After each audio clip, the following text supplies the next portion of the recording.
Okay, hi. I think today is the very last, what do you call it, office hour stream before the big submission date. But I've gotten ahead of myself. If this is your first time joining, hi, I'm Emily, lead DevRel team here at Scroll. We have our lovely community lead and fellow DevRel Ahmed and Juan joining us today.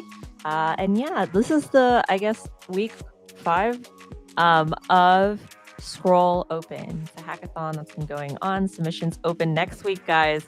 March 12th and close March 17th. And then your fates are sealed after that. But yeah, today we're just going over growth plans from people who submitted. So if y'all are okay, I'm going to go ahead and start sharing my screen. And I guess feel free to let us know in the comments if this music is too intense and not a open environment for. There's a comment, please, we go to the moon anymore? Of course. Projects are always amazing and they all go to the moon. Okay, let me share the screen. There's a really cool movie coming up. I don't know if you guys have seen it. Man.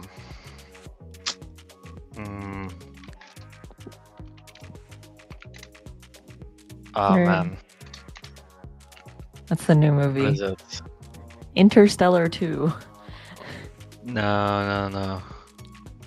Oh, okay. I know. Okay. Anyways. Yeah. Cool. We can get started.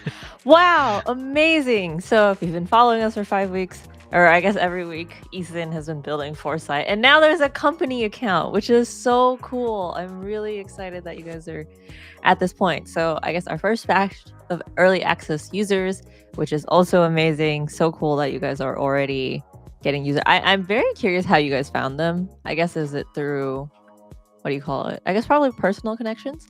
But yeah, rolling out testnet access on a first come first served basis. If you haven't received your invite, we're onboarding gradually. Smart. Never do roll out right towards production. If I had to give any invite, never ship on a Friday. Unless you want to suffer the consequences of poor decision making. For early access users, no real funds are needed. Instead, you'll be able to claim 1,000 per month. Whoa, that's big. Every wager not only tests. That's what adds to your. Oh, okay. No. Sorry. This is it's up to 1,000. I was about to be like, wow, is this my new job? It's just to bet so I can get 1,000. But yes, our platform is built to reward every bet you make. As you test Foresight, you'll earn points that reflect your engagement. So launching a referral program in the coming weeks, share your early earn bonus points. If you spot any bugs, let us know. This is a good one. There's extra point rewards waiting for those who help us make Foresight even better. Test it out, have fun, and watch it add up. Stay tuned for more updates as we continue to build. Very cool. I guess I'll also share a bit of. We talked about AARRR, so acquisition, activation, retention, and referral revenue. So we can go over this. Organic channels make sense. I think fun things I learned about organic channel growth as of yesterday.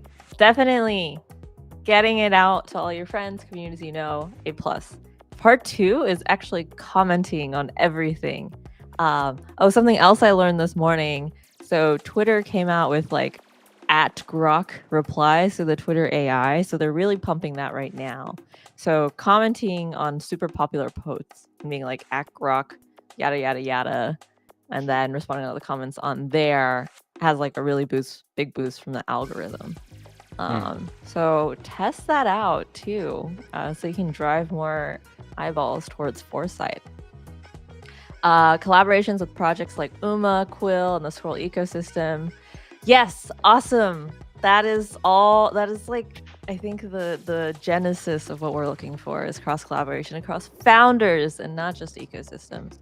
Word of mouth, gamification. Yes. instant. Okay, what's the immediate value? How are you communicating that? Instant reward, the liquidity.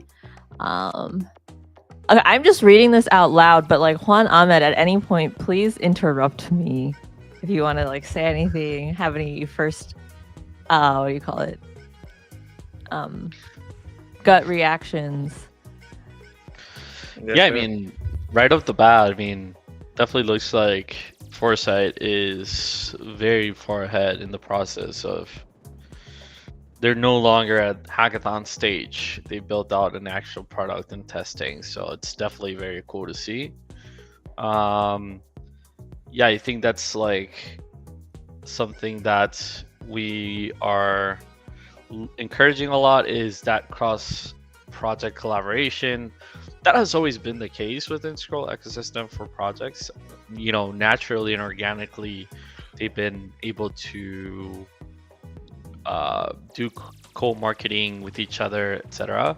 And right now, I think we're just taking that to the next step and even building a stronger basis on top of like actually building our own, you know, like founder network and stuff like that. So it's definitely good that they're already thinking in that path. Yeah, organic channels are definitely tough to get started. I mean, like at the beginning, it's always going to be rough, but with the help of those cross ecosystem collaborations, those partnerships, and being engaging with your community, you'll definitely start seeing those numbers go up. I also see that they have clear incentives. They have incentives in different angles too. They're focusing on making the product better. They're not taking that. Um, they're not taking that for granted. Yeah, I think there's a lot of potential here so far. Yeah, I think that I remember the project from the other week, and I remember that they have like a very good UI, very easy to understand. And now I see they like tackling other fronts, like the partnerships or like interoperability, and I see like they're trying new ways to interact with their community. And I think that when you're building a product, there's always like for the founders, there's going to be something that you prefer doing other things. So for some founders, it's about the technical part. For others, it's about the design. For others, it's about the community. But the thing is that you have to do everything, and you have to do everything right. And I see that, like, I can see, like, and I can appreciate that they're like doing, like they're like basically going to all fronts and doing their best. So yeah, I see a lot of potential here too. Yeah. Awesome. I mean, I don't know what to say. It seems like you guys have put a lot of thought into it. Fees, transaction fees, redemption fees, liquidation fees, lending protocol fees. I think most of it makes sense. It says in a long term, a small fee on each bet can provide a steady revenue stream. Fair and unfair. I don't know. I feel like as a user, if I had a fee, how would I feel about that? Because now it's like I'm spending more money than I wanted to before. Yeah, you have to be careful with this type of things. But yeah, the thing is that fee should go to something that is very engaging, right?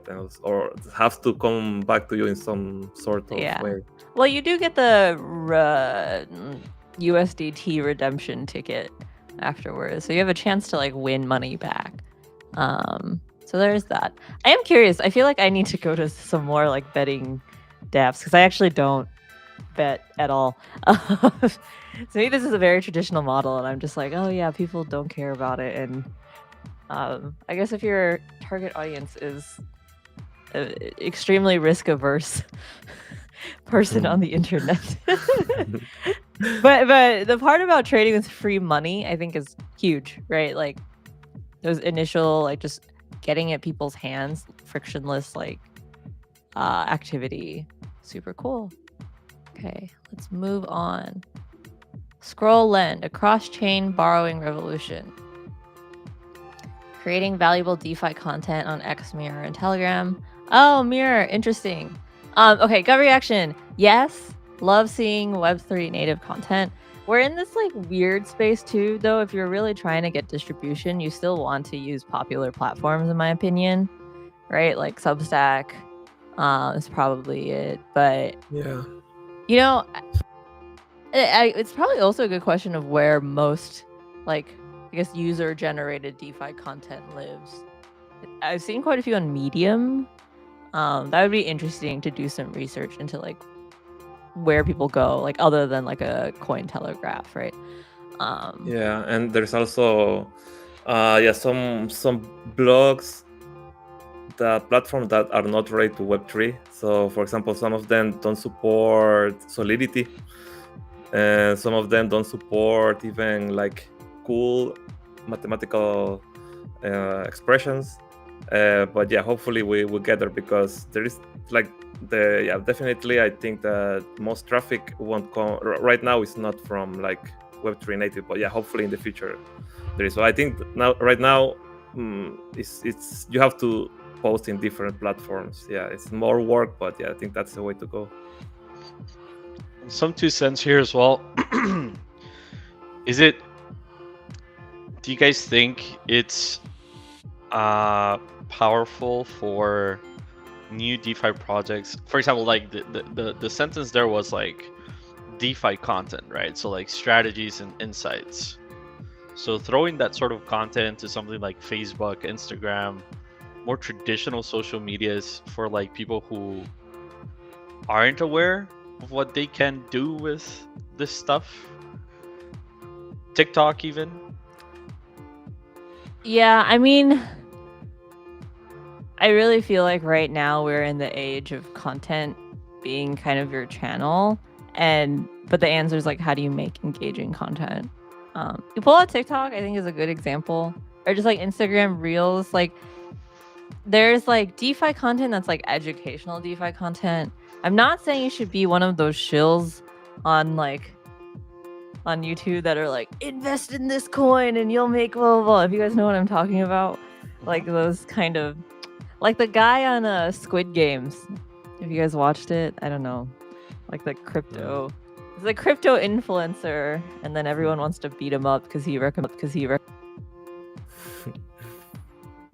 Yeah. I think the important part is to be authentic nowadays, because it's so much easier to make content. Yeah, I think people right now are appreciating a lot more authenticity.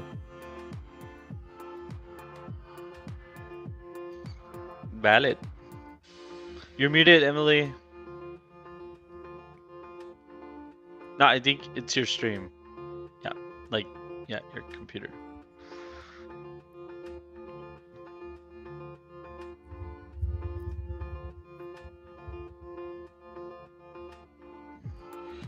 Yeah, well, Let me try to unmute you. Okay, can you try now? Can you say something? I unmuted you, I think. Hello? No, we can hear you. Maybe something with. I think it's your mic now. Now is should be. Okay, now can you hear me? Yeah. Yes. There you go. Okay, perfect. Okay, what I was gonna say is, if I had some advice on content, I think would be really engaging. It's and like not a scam. Is like learning from you, like maybe like DeFi fundamentals, right? But then diving into like, this is how Scroll-Lend works, or like a lot of just example videos of how to do it.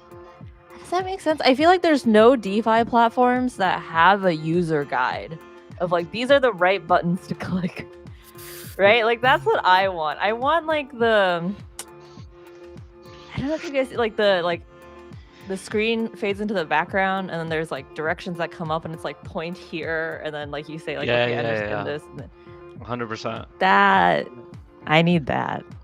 Yeah. Yeah, I agree. We take for granted that people know how to use these things, right? So. Yeah, I mean, but even people who know how to use these things, I feel like I mean, I don't know how to use these things. So Yeah. Yeah, I see some interesting things here, like they're going into gasless transactions and AI powered insights. Yeah, looks like a good things to try out. I wonder how the gasless borrowing works. Maybe it takes a portion of what you're depositing, or if they're just doing it like an incentive, like just to they're like basically relaying the transaction themselves. Yeah. If you guys are thinking about abstraction in general and like UX, check out ERC 7702. That's coming out soon. Okay, let's move on. Dispatch's growth plan. Okay, I need a logistics company powered by blockchain. Introducing Dispatch's acquisition, getting users on board, social media, collaboration with e-commerce and local businesses, SEO, incentivized customers and writers, delivering fast, easy onboarding, blockchain transparency, clear communication via emails. I have to say, emails are actually incredibly slept on. Like, I always complain about like newsletters and stuff, but I've talked to quite a few like different like traditional marketers and also like Web3 marketing, and like the highest engagement and like activation is actually from email. I think because like once you land in your inbox and you're okay with it existing there, you're more likely it's because you want to actually click on stuff. But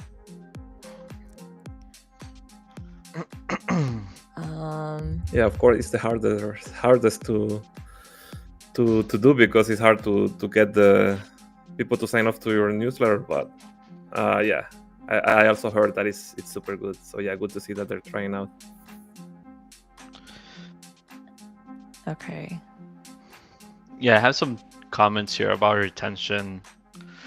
You know, thinking about long term and the current state of like user expectations, I would highly recommend everyone to keep in mind keeping or establishing clear expectations for your retention incentives. Yeah, you don't want to overpromise or overcommit in that sense, especially if you're working towards an airdrop. Wink, wink. So, yeah, just putting it out there. Yeah. Actually, I'm not sure what the riders are. Are riders supposed to be drivers? I'm sorry. I've seen this before, but I always forget. Senders and receivers. What is this? Riders get automated instant. Okay. Well, first off, I'd love to see another account. Sorry, Emily. Yeah, Yes. just important for comms, like having these specific terms that are only specific for like a project. Maybe something to clearly identify what that is. So what is a rider, for example? Like you're trying to like search for that, right? Yeah. So within like the comms, trying to make it very visible. Yeah, or maybe I think the thing that I am confused about with riders is because I'm like, oh, logistics, this is like package sending, stuff like that. And I'm like, where do riders come in? Because then when I read riders, I'm thinking like, oh, Uber. Like I have a driver and a rider.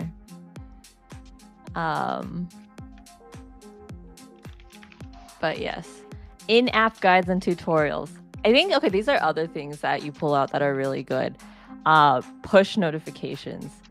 When I used to work at Consensus, MetaMask had no push notifications. I actually don't know if they still do or not, but like, there's so many conversations about like, guys, we need push notification. We need push notifications. People can do XYZ. If you look at Coinbase Wallet, they have push notifications for just like notifying you about account activity, or like, I think Coinbase did stuff with like rewards for interacting with various projects, and be like, you get a push notification for saying like this is eligible for blah blah blah. And like people can always turn that off, but like it's effective. I click on all my notifications. So yeah, really smart. Build that in. I'm glad you pointed it out. Okay, cool. So this is Chama that you guys introduced to me last time you were on the stream. Oh, I remember. Yes. Manage assets worth over 300 billion. Our mission is to brainstorm. Strategy starts with grassroots community engagement, partnering. Oh, that's crazy. That's yeah. a lot of money.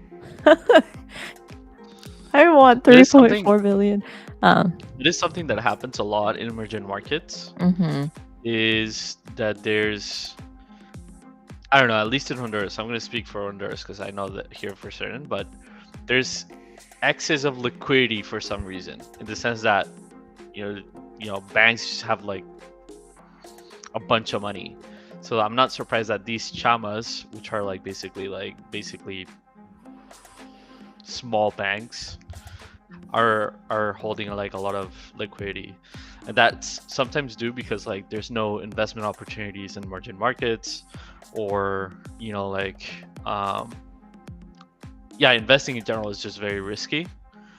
So sometimes people just have a bunch of money in the bank and don't know what to do with it.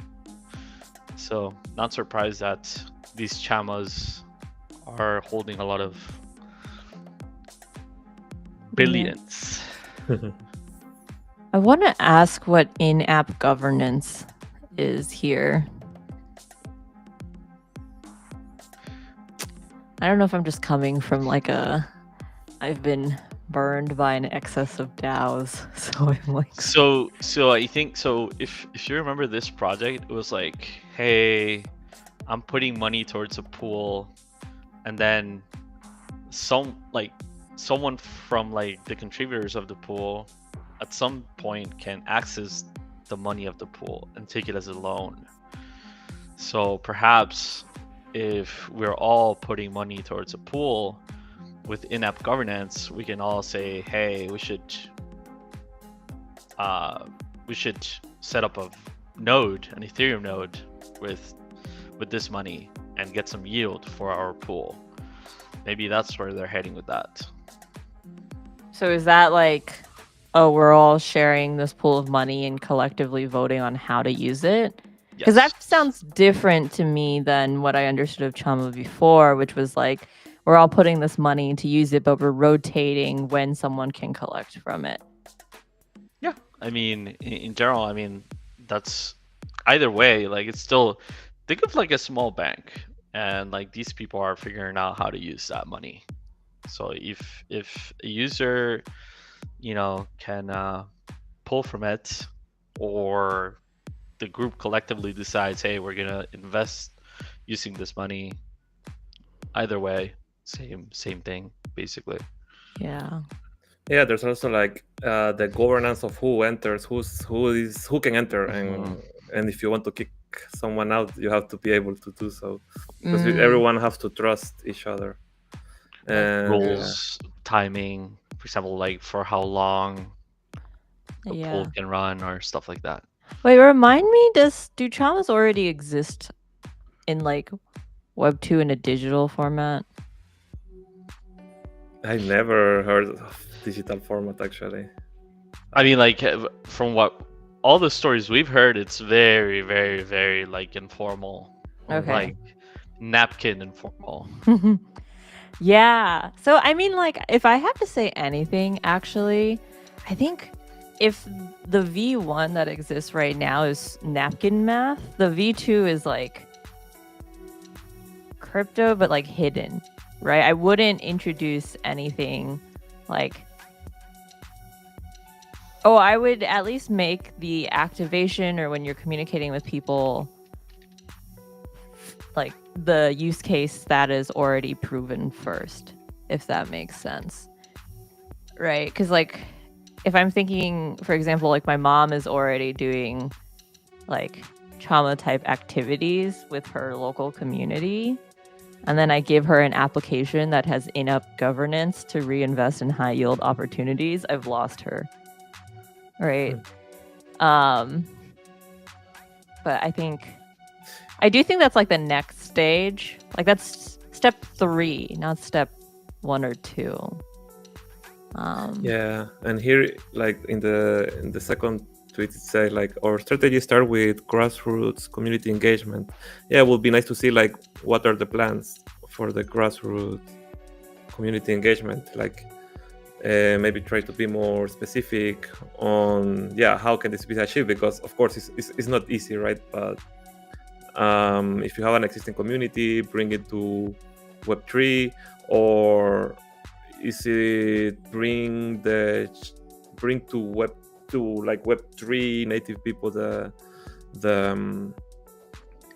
idea of making a chama. So yeah, it would be nice to expand on that. Yeah.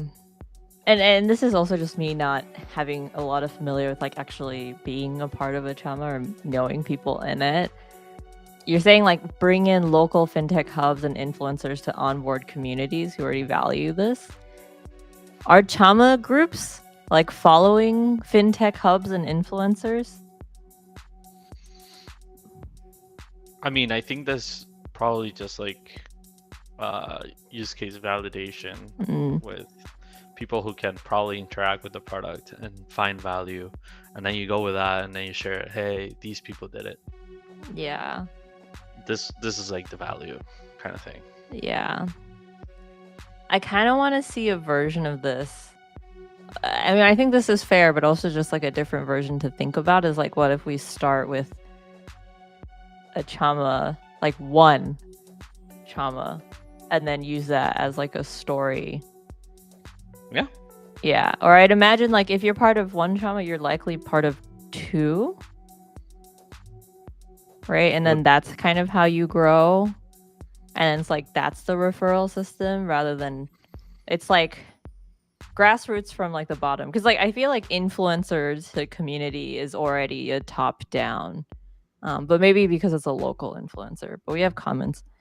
Get some. There are Web2 existing chamas, but there's a lot of centralization risk. Trust transparency is the key because chamas get rug pulled frequently. Oh, interesting. I did not know that. They are called Sakos.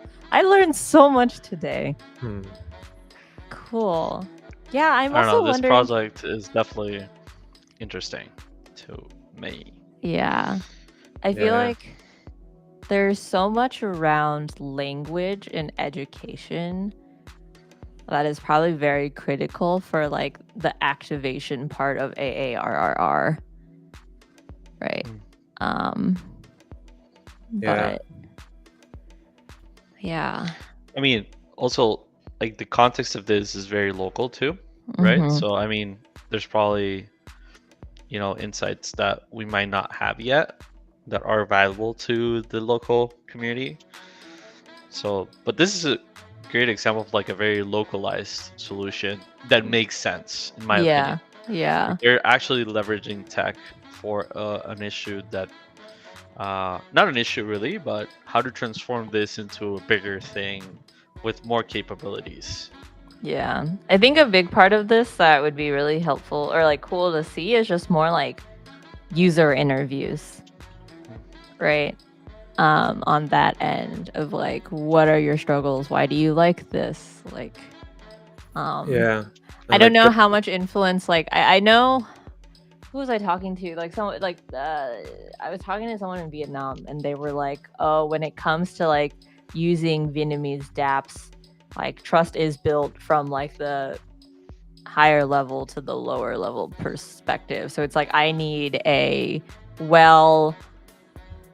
backed institution to give credence to this application before I feel comfortable using it." So there's that angle I see working as well. But I'm gonna stop. Aman, you were mentioning something. No, yeah, that gets some mention that they get rug pulled frequently. So yeah, that's an issue. Yeah, and an issue that smart contract can solve. So yeah, it will be interesting to see stories about it, like how people feel like more secure using a smart contract instead of storing in a Web2 platform or in a napkin somewhere. So yeah. I think it'd be really interesting to just also have like a graphic of some sort. It was like, this is the V1 that we see now, like in napkins, and this is the V2 sacos, which already exists, but these are the problems. And then V3 is like, okay, this is where we sit. But cool. I am curious, yeah, if you guys have any existing fintech hubs in mind already. But let's move on. For those who don't know, we are building Desync for Scroll Open. It has a zero interest lending platform. Value prop is pretty simple, better interest rate for lenders compared to Aave, non-interest for borrowers. We will also introduce referrals where you can also earn part of interest. Our plan is to introduce our own stablecoin. More about it in a later post. Oh, it's not just pegged to the USD. I'm scared of algorithmic stablecoins, but if you can do it, that would be amazing. Metsu Gambler, he's all about it. Yeah. I mean, I think there's still like value in it, but I want a little bit more detail, so I'm going to dive into this. Let me make this insert view freeze. Okay, where are we? People mostly discover us through referrals and partnerships, or trying to figure out if we want to go the user-facing route or power yield for other platforms, or even part of the yield for whoever cut comes from platform fees and not the users. A+, don't ever take money from me. The immediate value, we provide lenders with better rates compared to other lending protocols. It's actually zero. We don't have a way for borrowers to pay more than what they borrowed. Long-term users get even better rates. I agree. Governance. Oh, there's a lot going on. As mentioned. That's interesting. Loyalty definitely is some loyalty program. Wait, I didn't understand how they managed to do 0% borrowing interest. I think he wrote about it earlier. Let me see if I...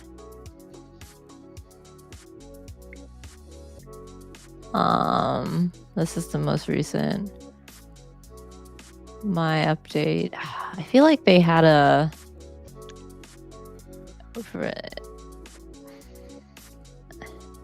Is there a... I feel like, was there a white paper at some point? Here. Delta neutral trading strategies. Gosh, who wants to follow up will be. Oh, okay. So something similar to it, Tina. That, yeah, you go to, yeah, a bit risky, but okay. Like, looks like it has some market. Tina has been definitely doing super good, but yeah, I think it's if they're doing like something like that, I think it's a good idea actually. It's already working for LRTs, but for stablecoin. But yeah, I think the important part is to let the user know that there's like futures happening in the background. That's very important. Revenue. We take a cut from as of now. We're looking around something 15 to 25. Is that normal?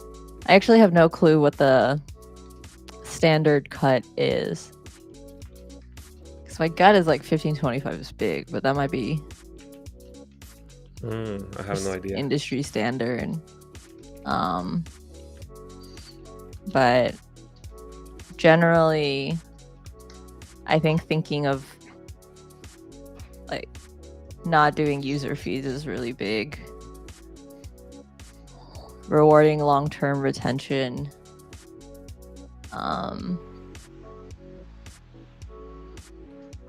Correct me if I'm wrong. Do existing, like, how many DeFi dApps show you how much money you've made since joining? Like a graph. That's pretty cool. Because like Um, I think about Robinhood, and I'm like, oh, I'm always checking my positions. Am I green? Am I red? Yeah, I've seen it more like in like this. I don't know how to call it, but like indexer such as Zapper or DBank. But yeah, usually I don't see it on the actual platform. I think we should have more of that. Yeah, because I feel like that could be a cool activation piece. Well, I mean, I guess that's a retention thing, maybe. Like, yeah, you're constantly checking notification. You made money, but don't withdraw. Keep holding. Yeah, actually, yeah, I think it will be related to retention. Yeah. Why is this not clicking? Share this tab. Concept building a wallet for agents, which not only comes with tools to build agents faster, but actually achieved. I have a non-implementation example in a video and thread. Agents are different from AI enabled. Curse agent to own its wallet, which kills its autonomy. I like this, just like having a TLDR that has nothing to do with implementation. It's hard to trust there is no person behind an account pretending to be an agent. This wallet solves this problem and opens up the possibility for agents to exist just like us. Wow. Well, what if this opens up to like, I don't know, agents taking life and becoming real users, and they are taking over the world. Users. They're taking over the world slowly. I was writing an email for a newsletter, and it's like, oh, these are the ways to like optimize for like engagement when you talk to a human, make it sound readable. And then someone was like, when do we start writing emails for the AI that will just summarize all of your emails? You know what I mean? Like just gaming a whole new system. But agent is different from an AI build because it exists independently and acts based on its own decision. Oh, by the way, for this, in terms of like marketing or whatever, what I would recommend is picking a really good clip with like subtitles here that I can just immediately play on. I don't want to be taken out of the Twitter kind of account, right? Yes, also, TLDR. Other TLDR, what I learned about Twitter algos is generally try to not include links because they will also deprioritize link-related threads because they don't want you to leave the Twitter platform. The alternative is putting the link and the link in bio and telling everyone to go there. But anyways. Wow, you know so many new stuff about Twitter, Emily. What are you? Yeah, where did this come from? Oh, if you notice, I have the new Open Economy account. So this is going to be kind of our landing page for all things open. So the hackathon, our campus coming forward that we're building in Kuala Lumpur, and I'm going to show this very quickly, but I want to get back to like giving feedback. But look, we had a completely fresh account. Nice. I didn't even get Scroll to retweet this, and we got 14K and like 33 bookmarks, just organically, well, somewhat organically. So, yeah, I'm learning a lot. So feel free to use that, just like one piece of feedback when you're writing threads and stuff in general. When we actually mean AI programs. So much so that we now need to use the term autonomous agent when we mean to refer to actual agents. Okay. Yes, I now understand after you. This is perfect. I'm so glad that you like took the advice. Agent overused and abused. Yes, I have no idea what an agent is anymore. Okay, in order to be autonomous, agents need the ability to make on-chain. They need to do it in a way where their own wallet keys.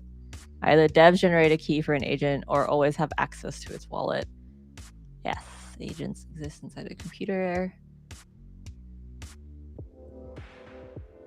Oh. Is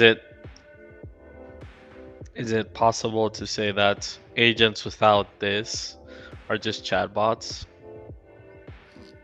Yes, I think. I mean, Bringing the autonomous part of it so like they can actually operate. yeah, I think the autonomous part is like right now in a existing paradigm. And always hungry. Feel free to listen to this and be like, Emily, you still don't understand. The big piece is like, I say I want like a agent to act on my behalf. I have to like give them all my wallet information, which feels like very uncomfortable, right? But this is like an agent that has its own wallet, can like start doing its own thing. And I think what that almost means, right, is like, say I can have this agent do all this other stuff and it never touches my own wallet, doesn't need my secret key. But any stuff that it makes or like profit or whatever, I can just transfer over.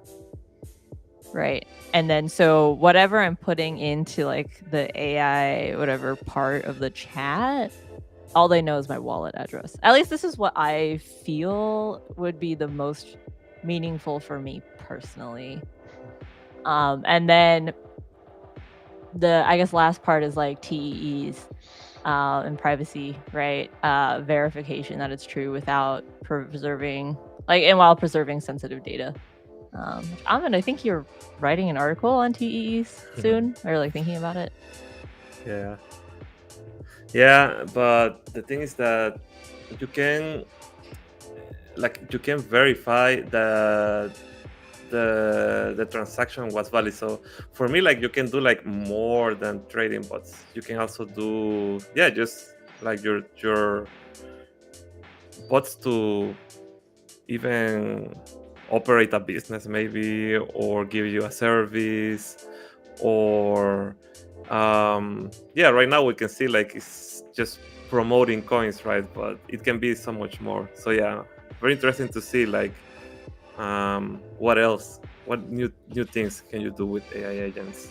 An actual delegate bot. Yeah, actually, yeah, that sounds like a good idea too. Okay, I do want to get to the, because that was the explanation. They already have a playground for developers, so it's more like a dev tool, right? Rather than like you charge fees to consumers. I don't know what's the revenue model. It runs in a T, it has hardware, a monthly or yearly subscription model. I'm not sure if people/agents will be willing to make a subscription for a model without realizing its true potential, and that it is actually a hardware wallet, but charging per transaction feels disingenuous. I think. Go for it. Yeah, so just to say that the only thing that if the hardware, like if it's running remotely, the only problem that I see there is that is liveness, right? Because if the project just turns off the computer, the AI end won't be live. But the good thing like is that people can verify it. So that's, it has pros and cons, but it looks like a huge new step into AI agents, because everything that most AI agents are doing right now is very, very unsafe. So yeah, it's good to see like we're moving into this direction of making it safer. So yeah, hopefully we see more safe AI agents, because there are already a couple of stories of AI agents just deciding to give many tokens to the creator. So very suspicious. just to say that. So yeah, so hopefully we see more of this. Yeah. Also like hopefully this comes like very fast, because so I see a lot of potential in AI agents, but maybe some user that is just getting started, and maybe he gets robbed by an unsafe agent. Maybe he will think like, oh, all AI agents are unsafe. So hopefully, this becomes like more of a narrative, like just hey, let's make safe AI agents. So yeah, good to Yeah. see people working on safe tools. Maybe that's the better tagline. Just roll with the fact that people don't understand what autonomous agent is. But like play on the security and safety part. Yeah. Right. So like what is what's the name of the project? I don't remember. Always Hungry building project name. Constella. Yes. Constella. The safe agent wallet. I don't know. Or like something better around that. Because that's the value, right? Yeah. And yeah, it's something new, right? It's good to make it more visible. I am creating content and memes for my Twitter account. That is A+. Is it personal Twitter account? I guess you don't have a company Twitter account yet, which is fine. There's the other piece of maybe don't start it until you have an idea on what you want your brand, voice, and narrative to be. But also like ship and fail fast. Okay, moving on. Well, I feel bad. We only have 13 minutes left. So let's try to be faster. So Gambit. So Gambit is the a chess project. Unranked mode for everyone, ranked arena, private modes. A new token.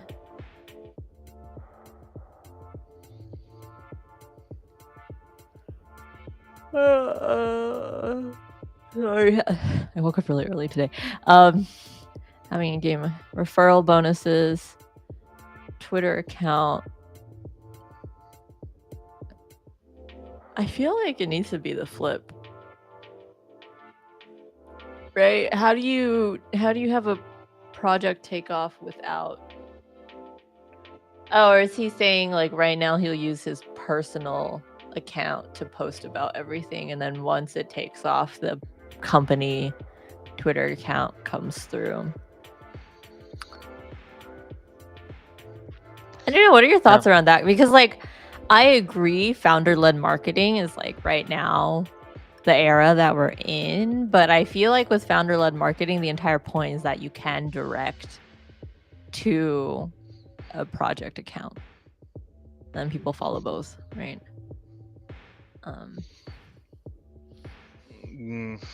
Yeah, Yeah, better do definitely. it sooner than later, I think. Because it's harder to grow the company one, right? But it's better to start early. Yeah. Plus, as you mentioned, like redirecting, right? So, content around the product, redirecting to that content. Yeah, those are probably key to actually make it take off. Yeah.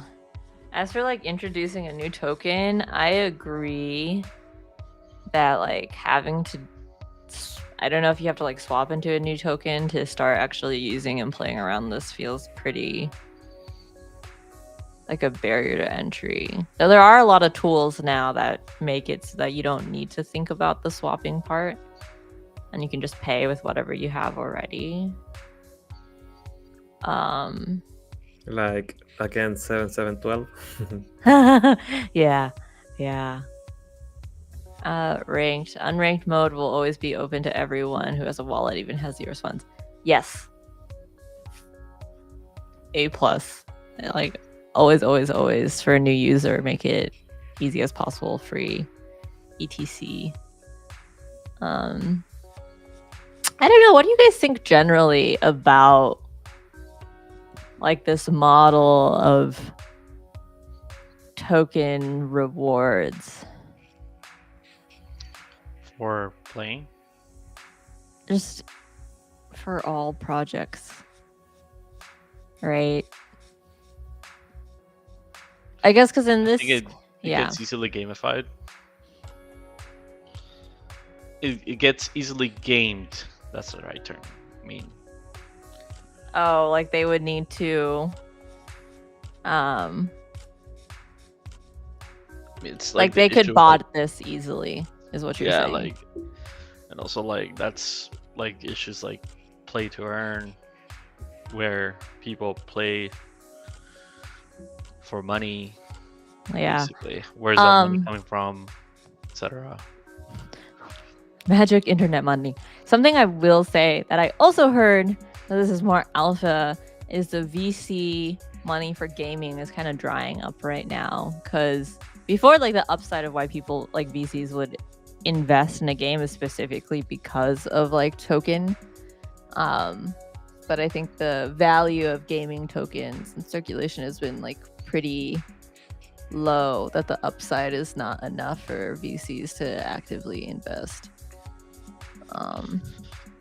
Yeah, it's because like I don't know, it's a weird model where you need people to play a game because they like the game, not because they're wanting to earn something from the game. Because what you're gonna have is like the Axie experience, where you have millions of people trying to take out instead of like bringing in. Yeah, I mean the flip side is people do really like chess. That is a Absolutely. tried and Yeah. true. But maybe the incentive or the blockchain aspect can come in another angle. I don't know, like putting a bet before going into a match, and whoever wins takes the pool, kind of thing. Sort of different angles Oh, for okay. incentives. He does have a little bit more detail here. Getting in touch with NFT collections for collabs and ambassador army Discord. Activities are linked to our airdrop. I think this is more what I meant. Was like, how do we, as just like a ecosystem, get away from airdrops as our model? But that's a difficult question to answer that I can't do immediately. OG League is a recurring metaverse quest, esport-like league to unite NFT collections and new metaverses and games to try and win. It can share. I guess I'm not familiar with Zeely. I haven't heard about it before. Oh, I'm checking the wrong. Oh, whoops. Okay. I'm checking the wrong one about it. Okay. Plan is to target the intersection of chess and Web3 to organize small tournaments with modest prize pools to showcase, implement, and SEO strategy. Okay. I do agree the prize tournaments is interesting. Because that's the incentive for people to start versus like I'm joining this to earn rewards. Yeah. So this is helpful. Sharing chess puzzles and educational content. A+. You gotta get the, I don't know if you know the girl on Reels who like is super cute and then is also like a chess master, and then random people in the park play against her. I don't know. Her. Yeah. Tell her to use Gambit. Yeah. Let's see, Emily versus Chess Hustler in New York. It only works because she's a chess master. I'm so bad at chess. I will still click on the video. I will still watch it. Thank you. They just say, girl gets crushed by mediocre chess player because she's even worse. New users experience immediate activation through the tier matching system that places them with similar skilled opponents. I'm assuming this is using the traditional ELO model. Yeah. Retention is driven. It's not just play chess to earn money, and it's quite like Juan said, bet before matches. So there are tiers: novice, intermediate, pro, and grandmaster. So novice matches, the wager is 10 tokens. Amateur, the person who wins takes the whole thing. So like they're putting skin in the game before. That's nice. They bet. That's like they're nice. betting on themselves, basically. That's like that's basically like all battle royale games. I don't know if you guys are familiar. For example, Fortnite, Apex, Call of Duty. in order to go into a game, you basically need to stake. Well, essentially all Elo is like that. Now that I think about it, like, you basically need to like gamble some of your Elo to like keep climbing, right? So either you lose it or you gain more. So in this case, maybe like token wise, could be similar. So in those battle royale games, when you enter the game, you can decide how much you're going to like No, bet? No, they basically it's basically like paying a ticket, and the higher you go, the more Okay. the ticket costs. So Oh, it's not Elo right now. Fixed rating increments based on tier. Novice win plus 10, amateur win plus 20. I'm curious if there's a specific reason. Is Elo as a system not great for chess either? I was quite inspired by stick cricket multiplayer, and so adopted a similar model. I don't know what stick cricket is. Guys, the only games I play are AAA RPG.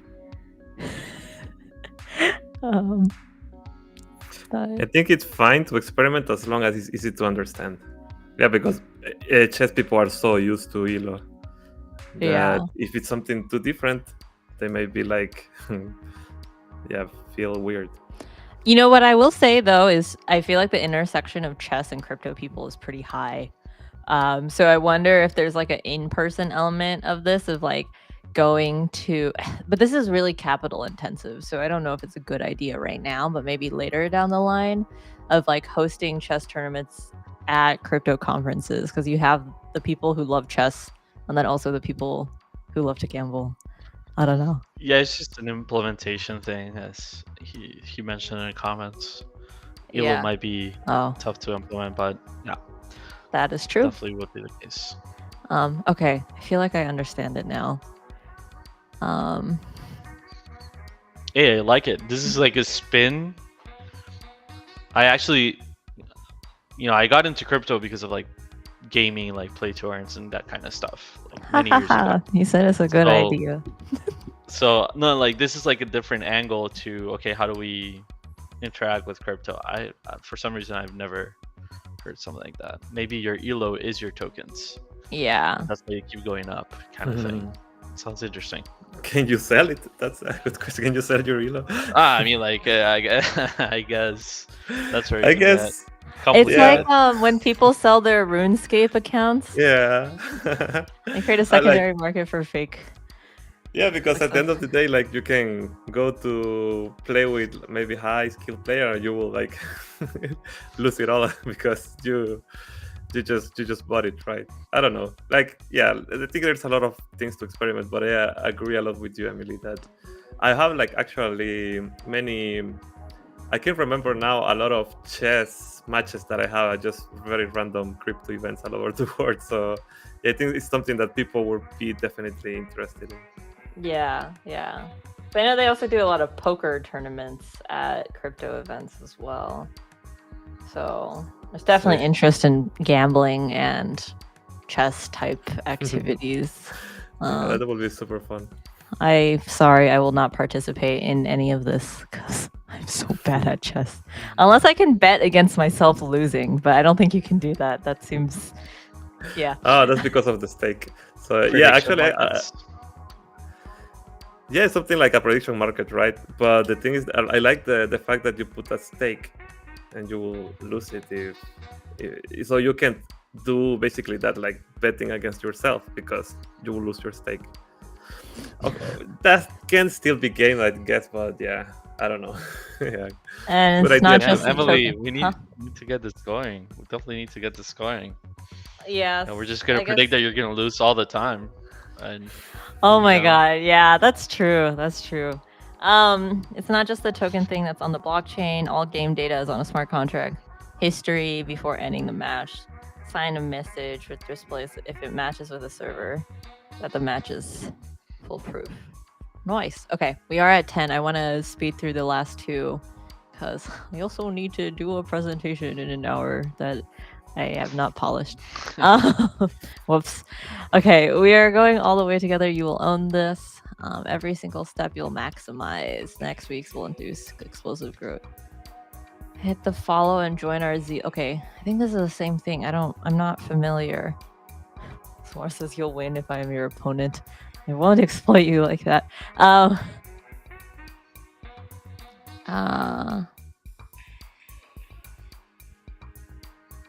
Okay, wait, let's dive into the tab. You're very active on X. Airdrop request. Okay, this was the one where I was like, how do we get out of airdrops? Or is that just so intricately tiered? Like, because it's based around NFTs, it's just like a no-brainer. On chain with Oats, and 3D avatar generation. As the NFT communities on board will get their token allocated. It's more 3D OG League is a recurring metaverse quest, esport like lead to unite NFT collections and new metaverses and games try. They can share via Zeely League, but also via OG League. The earliest 5% of each NFT collection to log in, go to the OG will be rewarded. So there's rewards for early. I feel like this is a general question for you because I'm just not in the gaming sphere anymore. Like, what is the traction of new metaverse games? I don't think it ever really picked up to like a huge level, but so I think we've realized that, you know, Web2 gaming is just better. But I do like this one. No, I mean, like, in the sense that we haven't found like that different angle, as I mentioned before, where we're actually integrating blockchain for greater value than an airdrop or a token kind of thing. Well, yeah, I think it depends. So it has to for me, like Web3 gaming has to have to bring, like, in a very like obvious way, the good things about Web3 that Web2 can do. So as long as you're doing that, I think that's fine. For example, a few months ago, I started playing Dark Forest. It was so much fun, but so much fun. And I don't even like play Web2 games for a long time, but it was so good because it was so different. So as long as you're like leveraging Web3 stuff, I think it should be good. Now, trying to do like a normal Web2 game but in Web3, I think not a good idea. But if you do something new. I mean, so this one is the cool part that I still liked about it from the beginning was like, right, it like 3Difies your NFTs that already exist. Yeah, have like the social aspect. Right. So you're like capitalizing on existing communities that like want to remix their projects. But I feel like the and I don't want to say this because I'm just like, maybe I'm biased towards not another airdrop metaverse. Like, is the difference is because you're taking advantage of like existing communities, so you don't need to build anything from scratch, right? I don't know. I'm sorry, I need to give this more thought, but it is 10:05, so I have to keep going. I think you also DM'd me on Twitter that on Telegram that I need to respond to. So I promise I'll do that later this afternoon. Urbanica, or no. I think is this Nomapia or no? Oh, no, this is not. Urbanica region marketplace is aiming high, will revolutionize the construction sector. What are your thoughts?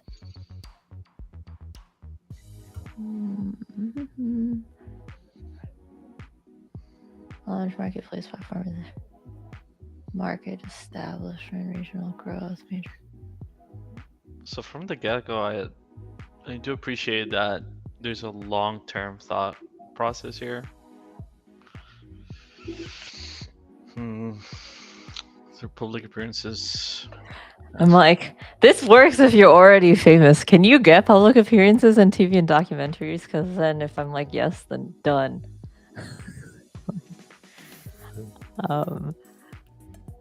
Enhance procurement by providing a great save our customers. Is this the project? Did I already talk to you guys at the very beginning? Or am I thinking don't of a remember different this one. project? From like the idea generation. I don't remember. I feel bad. 5 to 8% commission on sustainable technology sales, impact verification, consulting, scoring is various tiers of subscription. Actually, I think this one, the consulting piece, is very interesting because my friend actually works in sustainability consulting. So her job is to talk to, I guess, builders, construction worker, or like companies in New York and like tell them the different ways that they can like orient their windows and like use this kind of material. So I wonder, like, your target audience here is the consultants, or like you need to give like a bigger package, right? I feel like the biggest win is if you could get the existing sustainability consulting companies to recognize your project as like a viable means of like, oh, this is a good thing to also recommend. Yeah. So what's immediate value? We propose even, yeah, so sorry, where is the part that like you should have crypto?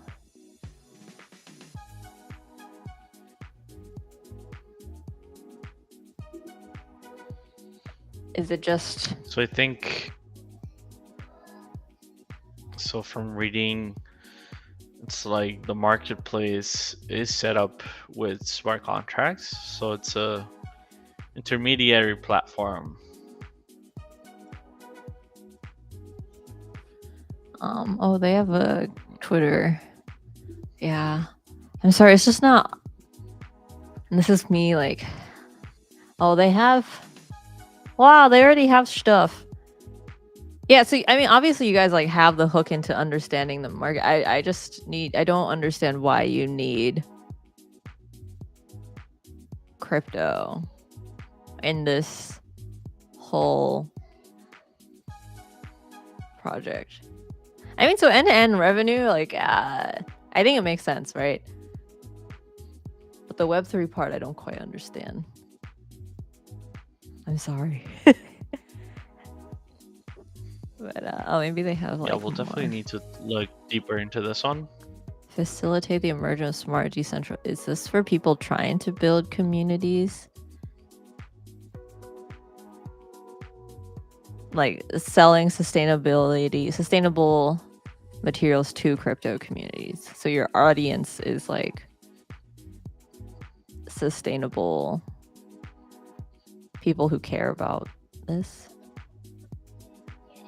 Because I don't know, because I'm like, okay, if you're also trying to sell to the average construction worker, will they understand why they should use this?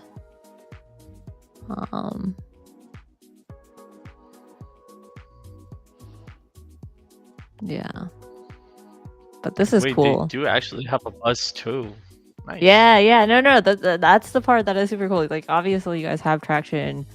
You have all of this. There's a video here that I'll watch later. But anyways, that's everything for today. Thank you, Juan. Thank you, Amen, for joining. I'm excited to see submissions for next week. Cool. So, see you guys. Thank you, Emily. On the other side. Thank you guys for making the submissions. See you. Bye. Thank you, everybody.